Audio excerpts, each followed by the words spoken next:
Okay, let us pray. In the name of the Father, the Son, and the Holy Spirit. Amen. So, good morning, children! So, before we start, mag-i-energize muna tayo para hindi kayo makatulog sa ating klase. Alam niyo ba kung ano yung baby shark? Okay, mag-baby shark tayo. 1, 2, 3, go! Baby shark, tu-tu-tu-tu, baby shark, tu-tu-tu-tu, baby shark, tu-tu-tu-tu, baby shark. Mommy shark, tu-tu-tu-tu, mommy shark, tu-tu-tu-tu, mommy shark, tu-tu-tu-tu, mommy shark. Daddy shark, tu-tu-tu-tu, daddy shark, tu-tu-tu-tu, daddy shark, tu-tu-tu-tu, daddy shark.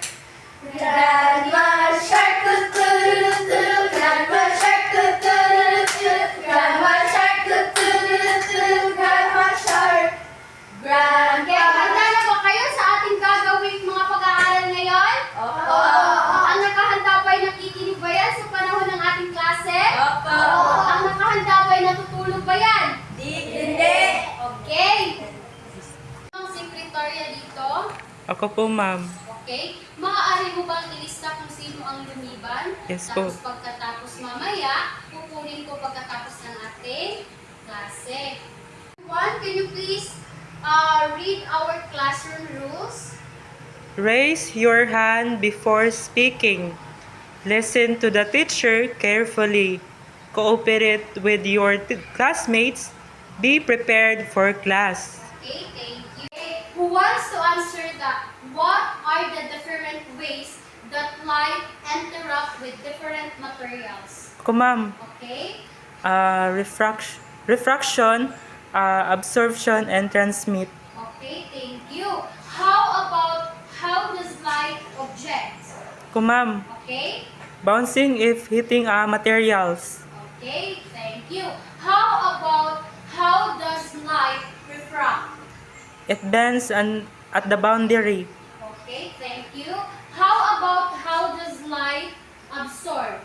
If transparent materials. Okay, thank you. Naman ay meron tayong gagawin. Gusto ko munang lumabas kayo at I want you to observe if what will happen if your skin will expose into the sun, okay? I will give you 5 minutes to do it, okay? Let's go outside. Go. So I will give you 5 minutes to observe if what will happen if your skin will expose into the sun. Can you please observe it? What did you feel?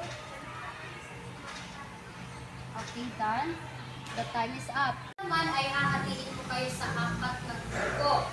At mamaya, pipili kayo ng isang leader para ipresenta ninyo ang inyong mga sagot dito. Meron akong 4 na lata dito at colored papers. Mamaya ay pupunta kayo sa labas at igagather ninyo ang data kung ano sa kanila at sino sa kanila ang pinakamadaling uminit ng mabilis. Pag nilagyan ng mga color na iba't iba, katulad na lamang ng blue, red, and black paper. Ibababad natin sila doon ng 5 minuto.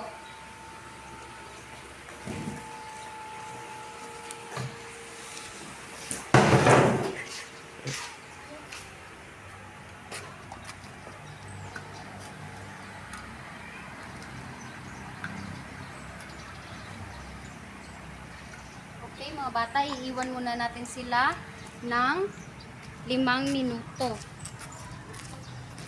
Okay, kung nakapili na kayo ng leader, maaari nyo na ipresenta dito ang inyong mga sagot. So, sa white temperature is 5 minutes. So, sa black temperature is 5 minutes. And sa dark red temperature is 10 minutes. Then sa light red temperature is 5. And dark blue temperature is 10. And last one, the light blue is 5. So, okay, thank you. So, based on your data, which colors got hotter the fastest? Did it turn out that way?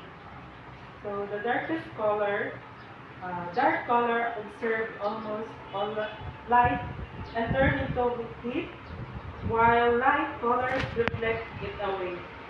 Okay, so for the colors dark red and dark blue and light blue, which got hotter faster? So the dark is got hotter. So uh, darker shades have more pigment. So which allows them to trap more energy from the light. Okay, so how about what do the result of your experiment with red and blue show about the effect of the intensity of colors on heat absorption? So higher intensity or more heat, uh, as a color gets darker, more intense, its ability to absorb heat increases significantly. Okay, so in what way can you apply the findings of this experiment? So, summer, wear white to stay cool. So winter, wear dark colors to stay warm. Homes, use light colored roofs to lower cooling costs. Okay, so thank you. So why did you think I asked you to do that?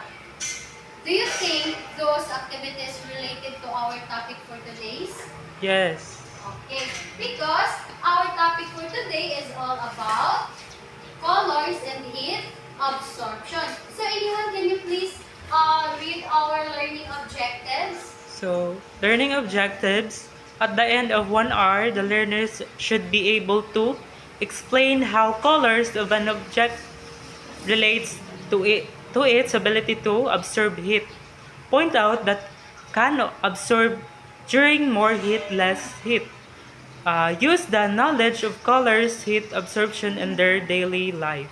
Okay, thank you. So our topic for today is all about colors and heat absorption. So I will ask some of you students, have you ever wondered why it's hotter outside on a black top on a sunny day but cooler on a white sand beach? Anyone, have you ever wondered? Yes, because it's all about colors and how they absorb or reflect heat from the sun. So today we are going to explore how different colors interact with sunlight and heat.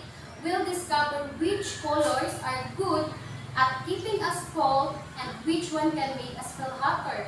Are you ready to find out, children? So right now we are going to proceed how we see the visible colors. So how we see the visible colors?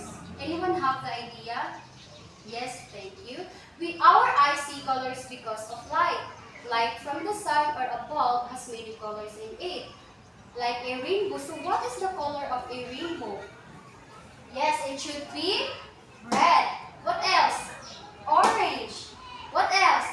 Yellow. Yes, thank you. What else? Green. Another. Blue. Yes, very good. What else? Indigo.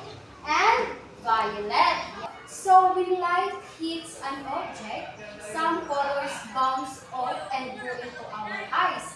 Our eyes send signals to our brain and our brain tells us what color we are seeing. So right now, we are going to proceed the prism. So anyone have the idea of what is prism? Yes, thank you. When we talk about prism, prism is a transparent optical object with flat surfaces. It can be used to refract light, breaking it into different colors. So later on, I will make a basic prism using CD, bottle plastic, bond paper, black, and a candle to show how light beams into different colors. Like what? Like a rainbow. Imagine, sunlight is like a bunch of tiny little white balls of light. When sunlight passes through a glass prism, it acts like a magic window that splits the white light into many different colors. The prism is like a special filter that separates the light into its different colors, so we can see them clearly. That's why when sunlight goes through prism, we see a rainbow of colors. We're going to proceed how colors affect heat absorption. So light is converted into heat for a thermal energy.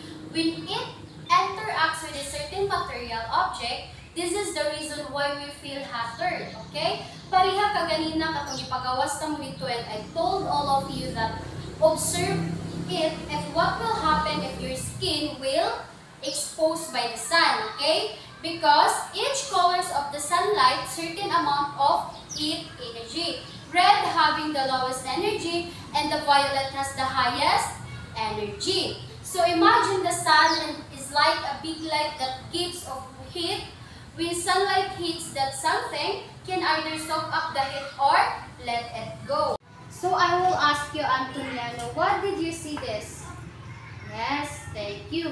You see the red apple as red because red is refracted by the apple. And this one, Larietta, what did you see of this? Yes, very good. You see a green leaf because all the other colors of light are absorbed, and green is reflected by the green leaf. Right now, I will create a sun, high absorption and the low absorption. It should be like this. This is the sun. This one is the high, this is the low absorption. And this one is the high absorption.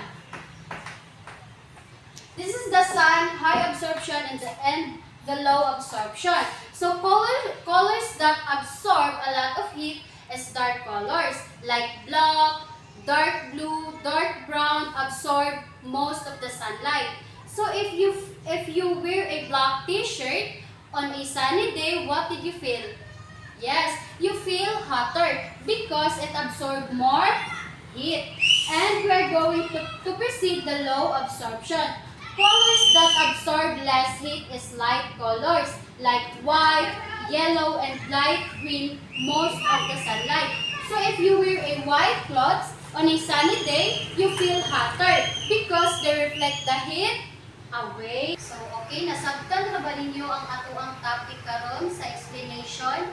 Kaya if na part nga wala nyo nasabtan so that mabalik na to gikan sa illustrate paagto sa elaborate. Nasabtan mo man kaha ninyo? Yes, ma'am. Okay, thank you. Any question, class? No? Kung wala na may mga questions, so ako yung pangutahan sa inyo, ha? First question is, you are going to a picnic on a very hot, sunny day. What color of shirt should you wear? Why would this color be better than a dark one? Miss Bantilan, can you please answer the question? I think ang suoto nako sir is kanang white t-shirt kay sunny day hot sunny day magud siya. If mag-wear ko og white t-shirt, mas ma-feel nako mas dili ko maka-feel og kaigang kay ang white t-shirt man good is mag-absorb siya og less heat kung naa ako sa init. Very good. So, number two question. Your family wants to tint the roof on your house to keep it colder inside. So, what color would you suggest and how will it help lower the temperature in your home?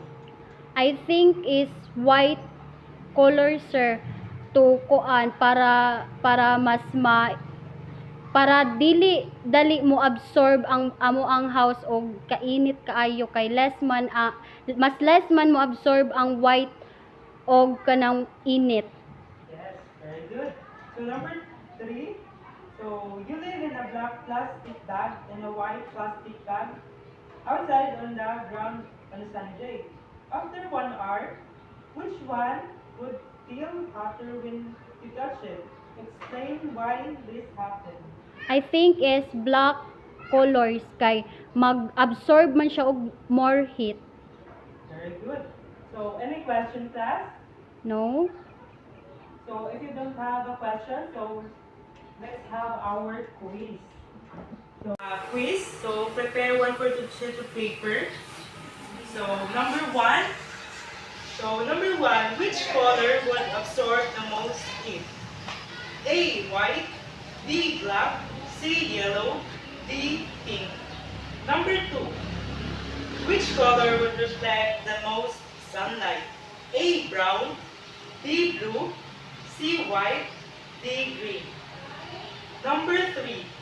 When light is absorbed by an object, changes in A. Sound. B. Heat. C. Electricity. D. Wind. Number 4. Why do people wear light-colored clothes in summer? A. They are more fashionable. B. They reflect heat and keep you cool. C. They are easier to clean. D. They absorb sweat faster. So, last question, number 5.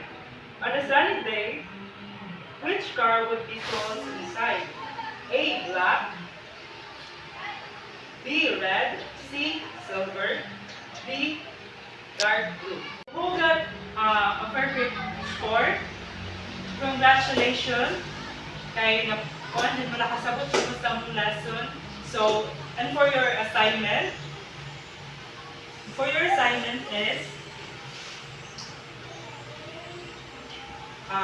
ask your family member what colored clothes they usually wear on hot days and cold days.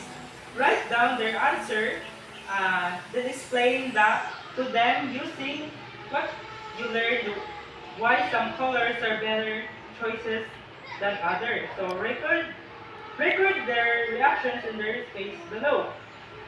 So, ipasa ninyo sa atong next nga meeting.